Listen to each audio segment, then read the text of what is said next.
आप देख लो किसी से, कहते हैं भगवान शिव जी ने देखा कि पार्वती जी ने झूठ बोल दिया। भगवान शंकर अपनी पत्नी पार्वती जी पर पूर्ण विश्वास करता था कि ये मेरे साथ कभी भी दगा नहीं कर सकती, ये मेरी बहुत वफादार है, मेरे सामने ये कभी झूठ नहीं बोल सकती। अब उसने क्या झूठ बोल दिया था? जब श्री रामचंद्र जी वनवास में थे, उनकी पत्नी सीता जी को लंकापति रावण अपहरण करके उठा ले गया था। उसके वियोग में श्री रामचंद्र जी तड़फ रहे थे, विलाप कर रहे थे, रो रहे थे। उसमें भगवान शंकर और पार्वती अपने लोक से देख रहे थे। भगवान शंकर ने उस रो रहे नीचे व्यक्ति यानी श्री रामचंद्र उर्फ विष्णु जी को प्रणाम किया। पार्वती जी ने कहा कि आप किसको प्रणाम कर रहे हो? शिव भगवान ने कहा कि सामने विष्णु भगवान है, ये दशरथ के घर इन्होंने जन्म दिया है, इसलिए मैं इस प्रभु को प्रणाम कर रहा हूं। पार्वती ने देखा कि ये तो रो रहा है बुरी तरह, बालका की तरह रो रहा है, विलाप कर रहा है। सीते कहाँ गई, सीता कहाँ गई, कहाँ गई मेरी सीता? कभी इनको मर्गों को उनके गले लिपट के रोता है, मेरी सीता देखी तुमने, ऐसे विलाप कर रहे। तो पार्वती ने कहा कि भगवान ऐसे थोड़े होते हैं, भगवान होता तो ऐसे थोड़ा रोता ही। मैं इसकी परीक्षा लूंगी, यदि ये भगवान होगा मैं सीता रूप बनाऊंगी, इसके सामने जाऊंगी। यदि मुझे ये पहचान लेगा कि मैं सीता नहीं हूं तो मैं इसको भगवान मानूंगी और प्रणाम करूंगी, अन्यथा नहीं करूं। शंकर भगवान ने कहा कि ऐसा मत करना, यदि तू सीता रूप बनाएगी तो मेरे काम नहीं रहेगी। पार्वती ने कहा ठीक है, जैसा आप कहोगे, मैं नहीं करती परीक्षा। अब शिव भगवान जब अपने घूमने फिरने बाहर चला गया तो तुरंत सीता रूप बनाया पीछे से धोखा देकर, और नीचे आकर के रामचंद्र जी के सामने खड़ी हो गई। रामचंद्र जी ने कहा कि हे दक्ष पुत्री, हे दक्ष की बेटी, यहां कैसे आना हुआ? भगवान शिव को कहां छोड़ आई? तो पार्वती ने उनके चरण दिए और कहा तुम सचमुच भगवान हो, भगवान शिव आपको ठीक ही प्रणाम कर रही थी। ऐसा कहकर वो वापस आ गई। अब पुण्यात्माओं, यहां एक थोड़ा सा उदाहरण देते हैं। गीता जी अध्याय नंबर 7 के श्लोक नंबर 8, 9, 10 में लिखा है कि सभी प्राणियों का बल मैं हूं, सबकी बुद्धि मेरे हाथ में है। जब चाहे मैं इनको बल प्रदान कर देता हूं, जब चाहे मैं इनको बुद्धि प्रदान कर देता हूं, जब चाहे मैं इनकी बुद्धि को ऑफ कर देता हूं, बंद कर देता हूं।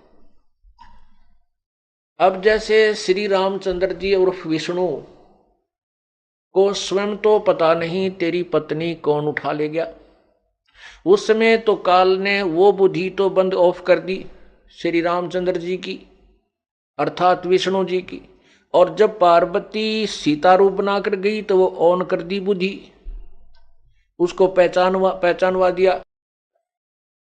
सीता पार्वती को तो पहचान लिया और अपनी पत्नी का पता नहीं उसको कौन उठा ले गया।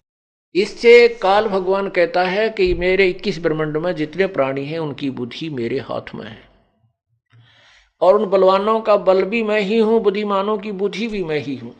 जैसे अर्जुन को बल दे दिया जब महाभारत करवाना था और उसने कौरवों की सेना का सर्वनाश कर डाला, और वही अर्जुन जब श्री कृष्ण जी के पैर में तीर मार दिया, उनकी हत्या कर दी गई एक शिकारी के द्वारा, और श्री कृष्ण जी की पत्नियों यानी गोपियों को लेकर के 16,000 रानियां थी उसकी 8 रानियां तो श्री कृष्ण जी की थी जो उसने शादी की थी, और 16,000 थी जो उसने एक राजा से कैद की हुई औरतें छुड़वाई थी, वो भी अपनी पत्नी के रूप में उन्हें रखा था। उन 16,000 उनको और साथ में अन्य जो वहां यादों की पत्नी उनको लेकर के अर्जुन द्वारका से चल पड़ा इंद्रप्रस्थ के लिए। रास्ते में जंगली लोगों ने अर्जुन को पीटा। अर्जुन के पास वो धनुष भी विद्यमान था जिससे उसने महाभारत के युद्ध में ना जाने कितना सर्वनाश किया था और सूरवीर की पदवी पाई थी। और वहां पर वो भील उनको पीट रहे हैं और अर्जुन के हाथ में वो धनुष थर थर कांप रहा है। औरतों को ले गए, काफी औरतों को ले गए और कुछ एक के वो धन गहने लूट कर ले गए। अर्जुन खड़ा खड़ा देख रहा, कुछ नहीं कर सका। फिर वो अर्जुन कहता है कि ये कृष्ण बड़ा छल दिया था, बड़ा धोखेबाज था। जब इसने युद्ध करवाना था, जब तो मुझे शक्ति दे दी, अब मैं वही अर्जुन, वही मेरा धनुष, आज मैं इसको धनुष को प्रत्यंचा भी नहीं चढ़ा पा रहा हूं। परमात्मा कहते हैं कबीर साहब कि ये श्री कृष्ण छलिया नहीं था, श्री कृष्ण कपटी नहीं था। ये तो काल भगवान का खेल है जिसको तुम्हारी बुद्धि नहीं समझ सकती। तो यहां क्या बताते हैं, तो उसके बाद जब श्री शंकर भगवान जी को पता चला कि पार्वती ने तो बात बिगाड़ दी, इसने तो वही कर दिया जिसको मैंने मना किया था, क्यों काल ने फिर उसकी बुद्धि खोल दी, शंकर जी की बुद्धि खोल दी, क्योंकि इसने तो लड़ाई कराने तो मतलब है किसी भी जीव को चैन तो नहीं रहने दे। आप घर में देख लो, कितनी शांति करने की चेष्टा कर लो, एक आधी बात ऐसी प्रेरित कर देगा, कह पत्नी में, कह पति में, कह बेटे में, कह बेटी में। शाम तक शांति पैदा करवाना इसका प्रथम कर्तव्य है कि ये भगवान की तरफ ना लग जा, सदमार्ग की तरफ ना चले, ये बकवादा में बड़ा रहे, रूसिया रहे कि तो लड़ाई कर ले, फिर मनमुटाव हो जाए, भक्ति ना कर सके। लेकिन परमात्मा जब साथ हो जाते हैं इसकी चाल नहीं चल पाती। तो कहने का भाव ये है कि पार्वती के उस कपट को अब शंकर जी में प्रेरणा कर दी कि इसने धोखा किया। तब उसकी देवदृष्टि खुल गई, कहने लगा आपने परीक्षा ली है। पार्वती नाटकी ना, मैंने कोई परीक्षा नहीं ली। और उधर से उसके मन में बैठ गई क्या झूठ बोल रही है, परीक्षा लेकर आई है। वो उससे कहा कि तूने परीक्षा ली है और सीता रूप धारण किया है। सीता लक्ष्मी का रूप है, लक्ष्मी मेरी बड़ी भाभी लालो माता के तुल्य है, मेरे मां के समान तू होगी है, अब मेरे काम की नहीं रही, तूने मेरी माता का रूप बनाया। उसके बाद उससे शारीरिक संबंध समाप्त कर दिया, बोल चाल बंद कर दी। पार्वती समझ गई कि ये पक्का अपने जो प्रतिज्ञा के बहुत दृढ़ है, अब ये तुझे स्वीकार पत्नी रूप में नहीं करेंगे। तो उसने सोचा अब यहां रह के मैं क्या करूंगी, अपने पिता के घर चलती हूं। जब बेटी दुखी हो जाती है, इस पार्वती ने सब इच्छा से सबके मना करते हुए, मां के भी, पिता के भी, औरों के भी, तो श्री शंकर भगवान से शादी की थी। इससे माता पिता क्षुब्ध थे। अब जब देखा कि ये पति देव भी क्षुब्ध हो गया और कोई यहां पर है मेरा है नहीं, तो घर चलती हूं। माता पिता बुरे नहीं होते, बेटा बेटी चाहे गलती कर भी दे, ऐसे दृष्टिकोण से। उधर क्या देखा कि भगवान वहां उनके पिता दक्ष जी एक यज्ञ कर रहे थे, उसमें सभी अन्य बेटियों के दामादों को, बेटियों को आमंत्रित किया हुआ था। ऋषि सभी आए हुए थे, भगवान ब्रह्मा और भगवान विष्णु भी आए थे। लेकिन भगवान शिव को न तो न्योता दिया, आमंत्रित भी नहीं किया, और न ही उसका कोई अलग से स्थान रखा कि उसका भाग रखा। जैसे कोई बेटी का दामाद नहीं आया हुआ था किसी कारणवश, तो उसका एक आसन लगा रखा था, और प्रतिदिन जो सबको दान दक्षिणा करते हैं उसका दान वहां रखा जाता था। ऐसे श्री शिव के भगवान के लिए नहीं किया हुआ था, यानी पार्वती के पति के लिए नहीं किया था। जब पार्वती वहां पहुंची तो सारे यज्ञ मंडल में घूम कर आई, तो उसने देखा कि ये तो यहां यज्ञ हो रहा है और हमें बुलाया नहीं पिता ने। वो अपनी मां के पास गई। मां ने कुशल अक्षेम पूछना चाहा तो क्रोध होकर के पार्वती ने कहा कि माता, तुमने अपने हमें बुलाया नहीं और न ही तुमने अपने दामाद का कहीं भाग रखा है। तो माता ने कहा, बेटी आपने स्वेच्छा से शादी की थी, इसलिए तेरे पिताजी तुझसे अक्षुब्ध हैं, दुखी हैं, नाराज हैं, और मेरी ना तो तू मानती और ना तेरा पिता मानता। मुझे नहीं मालूम, तू अपने बाप से पूछ ले इसके बारे में। वो दक्ष के पास गई, पिताजी आपने हमें आमंत्रित नहीं किया, क्यों नहीं किया, और मेरे जो पति का आपने कहीं भी भाग नहीं रखा। तब दक्ष ने कहा कि आप बगैर बुलाए यहां क्यों आए? तुझे यहां नहीं आना चाहिए था, तुझे किसने बुलाया है? और ऐसे अनाड़ी को जिसके गले में नाग पड़े हो, शरीर से नंगा राख लपेटे फिरता हो, ऐसे जंगली व्यक्ति को बुलाकर मैंने अपना अपमान नहीं करवाना, आप जा सकती हैं। तो पार्वती ने सोचा कि ना तो वहां ठिकाना ना तेरा यहां ठिकाना। वहां पर हवन कुंड था बहुत बड़ा, उसमें 2-2 किलो घी एक कब डाला जा था, और लकड़ी तो भट बड़ा था, खूब डीक अच्छी तरह लपटें निकल रही थी। पार्वती ने आव देखा ना ताव देखा, उसमें कूद गई, छलांग लगा दिया। छलांग लगा दी तो उसमें वह सारी जल गई, तुरंत निकाल लिया, उसके अस्थि ही शेष रह गई। उधर से कहते हैं भगवान शंकर को पता चला तो वो आया, उसने राजा दक्ष अपना एक वीरभद्र भेजा, उसने राजा दक्ष की गर्दन काट दी। ये पुराण में कथा लिखी, शिव पुराण में, ज्यादा नहीं सुनाना चाहता, हम अपना जो आवश्यक प्रकरण है उसी पर विचार करते हैं। तो भगवान शिव ने देखा कि पार्वती जली पड़ी है, केवल अस्थि शेष रहती हैं, अध जला शरीर, उसको सीने से उठा लगा लिया और उठाकर चल पड़ा, पार्वती पार्वती करता हुआ। 10,000 वर्ष तक इसी वियोग में, खाना न पीना, बुरा हाल, बाल बढ़ गए बुरी तरह, और उसको सीने से लगाए फिर रहा है। पुण्यात्माओं, स्वामी ने भगवान मानते थे, ये ठीक है, हमसे परम है, हमसे श्रेष्ठ है, हमसे उच्च आत्माएं हैं, लेकिन ये भी जीव संज्ञा में है।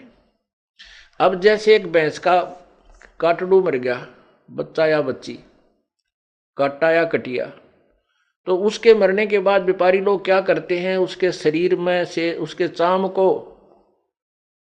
उतार के उसमें भूस भर देते हैं, और उसके पूछड़, छोटा सा पूछड़ होता, पूछड़ न्यूकायूं, पूछ व दूम न्यूकीन्यू रख लेते हैं, और उस भूस भरे हुए चाम को उस भैंस के सामने लटका देते हैं, और वो भैंस उसको अपना बच्चा जान के चाट चाट के और वो दूध देने लग जाती है।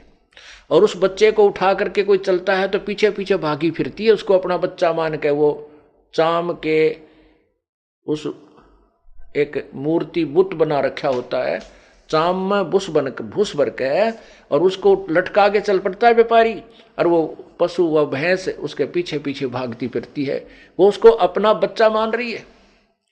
तो यहां हमारे भगवान में और उस भैंस में कितना अंतर है, विचार कर लो।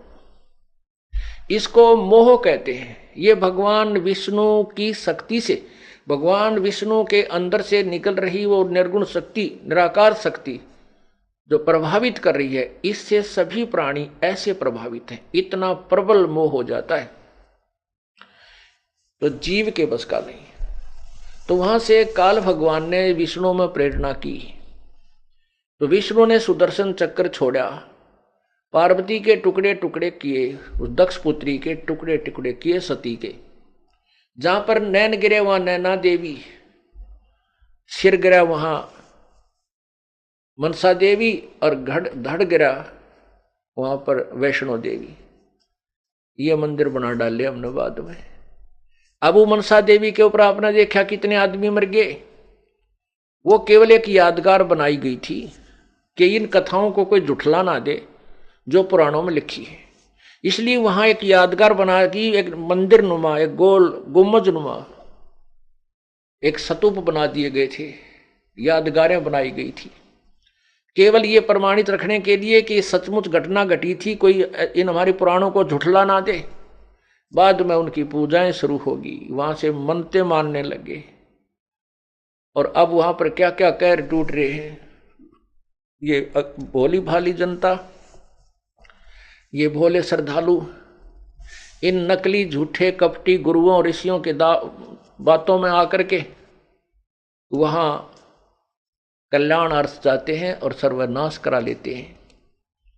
आपने पीछे पेपर में पढ़ा होगा, मनसा देवी में भगदड़ माच गई थी, 200 से 250 आदमी मर गए थे। एक वहां जोधपुर के अंदर नवरात्रों में वैष्णो देवी की पूजा चल रही थी, वहां 200 से 250 आदमी मर गए, आपस में भगदड़ माच के गए थे वो नवरात्रों की पूजा करने, और पूरा ही कल्याण कर दिया उसका उस नवरात्रों की पूजा ने। तो कहने का भाव यह है कि जब टुकड़े टुकड़े कर दिए विष्णु उस सुदर्शन चक्र ने, तब उस विष्णु भगवान शंकर की आंखें यानी मोह टूटा कि ये तो शरीर छूट चुका है।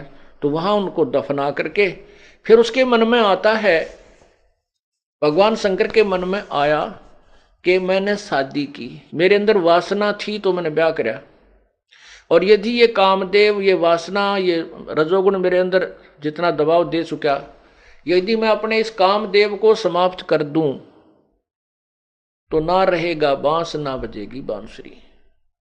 अपने विकार इस कामदेव को समाप्त करने के लिए, वासना को नष्ट करने के लिए 88,000 वर्ष तक तप किया,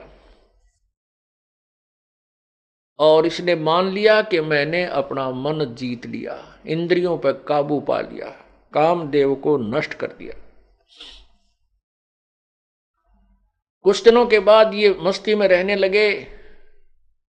काल ने रिमोट से भगवान शंकर की बुद्धि में प्रेरणा की, क्योंकि ये काल नहीं चाहता कि एक सभी ब्रह्मचारी बनकर बैठ जाएंगे। जिस तरह शिव जी ने हट किया है, तो आने वालों के लिए भ्रम खंडन कर दूं, कहीं वो भी समाधि लाला के हजारों वर्षों तक साधना करते रहें और संतान उत्पत्ति हो नहीं, और मैं 1 लाख जीव कहां से खाऊंगा। एक उदाहरण बना दिया कि तुम इतनी साधना नहीं कर सकते, कदे कोई ब्रह्मचारी बनकर बैठ जा, तुम्हारी फिर बाद में दुर्गति होगी। ये केवल परमात्मा कबीर साहब की शरण में आने के बाद फिर ये दाव नहीं लगता काल का, चाहे शादी कराओ या ना कराओ। परमात्मा का ज्ञान, उसकी भक्ति, उनकी प्रेजेंस, उसकी सर्कमस्टांस परमात्मा ऐसे बना देता है कि वो काल के जाल में नहीं फंसेगा।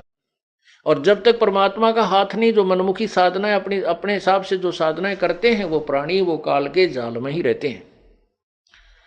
तो उसमें क्या हुआ, भगवान शिव अपने मन में मान चुके थे कि मैंने कामदेव को जीत लिया, अब मैं कभी किसी स्त्री पर आसक्त नहीं हो सकता। एक दिन काल भगवान ने उसका वो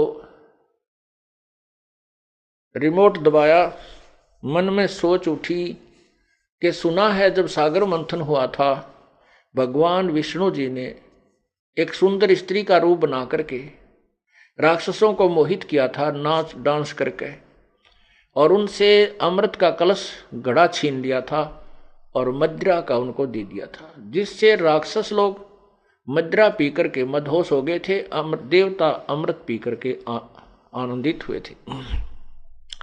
तो क्यों ना, मैं कहते हैं भगवान शंकर को विचार था कि मैंने विष ग्रहण किया था, जिस कारण से मैं उस दृश्य को नहीं देख सका, मुझे विष का नशा छा गया था। अब भगवान विष्णु के पास चलता हूं, उनसे पूछता हूं, उनसे वो रूप बनवा कर देखता हूं जिस रूप से उसने राक्षसों को मोहा था, मोहित किया था। ये विचार करके भगवान विष्णु के पास विष्णु लोक में गए। भगवान विष्णु जी वहां विद्यमान थे। आओ भक्त की कि आओ भगवान कैसे आना हुआ। उन्होंने अपना प्रयोजन बताया। कहा कि भगवान उस समय मैं अचेत था, मुझे होश नहीं था, और सुना है कि आपने ऐसे ऐसे सुंदर स्त्री रूप बनाकर आप बहुत सुंदर लग रहे थे, देवता लोग बताते हैं, तो मुझे आप अपना वो मोहनी रूप बनाओ के दिखाओ। अब भगवान विष्णु कहने लगे, महात्मा ए भगवान ए भोलेनाथ, वो तो कोई समय था, और वही मजबूरी में ना जाने के रूप बनाना पड़ जावे। अब मैं कैसे स्त्री बनूं, मुझे शर्म आवे, मैं नहीं बनूं अब स्त्री विस्त्री। तो भगवान शिव जी कहने लगे कि भगवान देख लो, मैं तो बैठ गया तेरे द्वार पे, जब तक मुझे स्त्री वो मोहनी रूप नहीं बना दोगे मैं तो जाऊं नहीं। भगवान विष्णु को मालूम था कि ये पक्के हैं अपनी जिद के, हठ के पक्के हैं। ईब तो 88,000 वर्षों में उठ काए हैं, यहां समाधि ला ली तो ये कद्दे भी ना उठे, फिर इससे तो पीछा छुटाना ही पड़ेगा, ये तो धरना दे देगा यहां पर। तो परमात्मा ने, उस भगवान विष्णु जी ने कहा कि मैं अभी आता हूं, बैठो आप, कुछ जलपान कराता हूं आपको। अपने महल में चले गए और वहां से अदृश्य होकर के, जहां भगवान शिव जी बैठे थे विष्णु जी के बाहर बरंडे में, वहां सामने देखा एक जंगल था, बहुत सुंदर बाग था। उस बाग में भगवान विष्णु ने एक सुंदर स्त्री का रूप बनाया और सुंदर गाना गाना प्रारंभ किया, मीठा सुरीला गाना गाना प्रारंभ किया, और अर्धनगर शरीर ऐसे वस्त्र पहन रखे थे।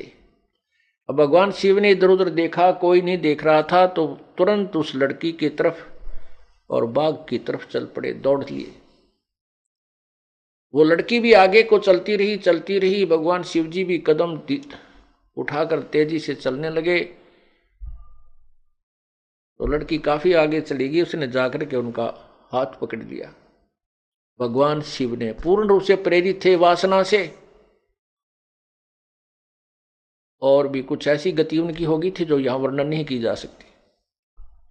तब उसी समय भगवान विष्णु अपने स्वरूप में आ गए और हंस रहे थे कि भोलेनाथ, जैसे तू मूर्ख बना दिया ऐसे मैंने वो देव राक्षस मूर्ख बनाए थे। हंसने लग गया, नीची गर्दन कर ली और कहने लगे, तेरी लीला तू ही जाने। तो परमात्मा क्या बताना चाहते हैं, जैसे अग्नि काष्ठ के माही है, व्यापक पर दिखे नाही, ऐसे कामदेव पर चंडा, व्यापक सकल दीप नौखंडा। अब जैसे अग्नि में काठ है, काठ में अग्नि है, काष्ठ के लकड़ी में अग्नि है, और जब इसको, वैसे अग्नि नजर नहीं आती, जब इसको तिल्ली लगाई जाती है तो प्रज्वलित हो जाती है। इसी प्रकार परमात्मा कहते हैं ये वासना जो रजोगुण है, ऐसे प्रत्येक प्राणी में विद्यमान है, प्रत्येक स्थान पर, और जब ये संयोग होता है तो उतना ही प्रबल होता है। कहते हैं विकार मरे मत जानना, जज्जो भूबल में आग। ये तो कबीर परमात्मा की कृपा से, इनकी भक्ति से, साधना से ये कंडम हो जाते हैं और फिर सतलोक की धुन बन जाती है। उस ज्ञान से हमें क्या होता है कि इंद्र दा राज कागदा बेष्टा ना भोगा इंद्राणी नु, सुख दे पास हुरंबा आई, जका ध्यान लगा निर्वाणी नु। हमने फिर एक ही इच्छा रह जाती है सतलोक जाने की, और कुछ भी चाहत शेष नहीं रहती। सभी काग की बीट दिखाई देती है, काग की टट्टी दिखाई देती है। अब क्या बताते हैं परमात्मा, यो तीन लोक में फिरता रे, इसे घेर रहे नहीं घिरता रे, यो मन कहिए अकमाया रे, इन्हें बहुविध धुंध मचाया रे, ये माया चढ़ी अहेड़े रे, या हंसा चुन खात नबेड़े रे, या मन माया का गोणा रे, ये नर कनक कामणी सोना रे। ये क्या मीही क्या मोटी रे, सभी जानो खोटी रे। ये मन माया की जाली रे, या निर्गुण सरगुण डाली रे। ये त्रिगुणमयी माया, कहते इसे छोटी कहूं चाहे मोटी या सारी ये खोटी। चाहे एक रिक्शा चालक में विकार है, वो भी जुल्म कर डालेगा। एक मंत्री प्रधानमंत्री या सेठ में विकार है, वो भी दाव लगते अपने काम कर देगा। कहने का चाहे ऋषि महर्षि देवता ब्रह्मा विष्णु महेश हैं, इन्होंने भी घाट निकाली। तो यहाँ क्या कहते हैं, ये माया, ये क्या, ये मन माया का गौना रे, ये नर कनक कामणी सोना रे। ये क्या मीही क्या मोटी रे, नर जानो सभी खोटी रे। या मन माया की जाली रे, या निर्गुण सरगुण डाली रे। अब इस मन को कैसे डांटना रोकना चाहते हैं प्रभु, क्या आप समझाना चाहते हैं। चल सुख सागर ले चालू जाऊं रे, मन अघ देश दिखाऊं रे। चल तुझे सुख सागर ले चलूं, वो अघ देश यानी से आगे वाला न्यारा देश तुझे दिखलाता हूं। जैसे आदरणीय धर्मदास साहिब को दिखाया परमेश्वर ने, कबीर साहिब ने, आदरणीय दादू साहिब जी को दिखाया, आदरणीय गरीबदास साहिब जी को दिखाया, आदरणीय मलुकदास साहिब जी को दिखाया, आदरणीय नानक साहिब जी को दिखाया, आदरणीय घीसा साहिब जी को दिखाया, आदरणीय गरीबदास साहिब जी को दिखाया। तो इन महापुरुषों ने जब वो लोग देख लिया तो यहाँ का सब संसार कति खारा नजर आने लगा। यहाँ की कोई भी वस्तु की चाह हृदय में नहीं रही। तो उन्होंने आंखों देख लिया, अब हम बुद्धिमान हैं, हमारे शिक्षा होगी, अक्षर ज्ञान युक्त हो गई। हम उन प्रमाणों को जो महापुरुषों ने देखा और उनकी वाणी में प्रमाण है, हम उसको देख करके अपने यहाँ से हृदय हटाकर सतलोक चलने की तैयारी करेंगे। तो यहाँ से इस खाकी मन से हम ऐसे छुटकारा पा सकेंगे।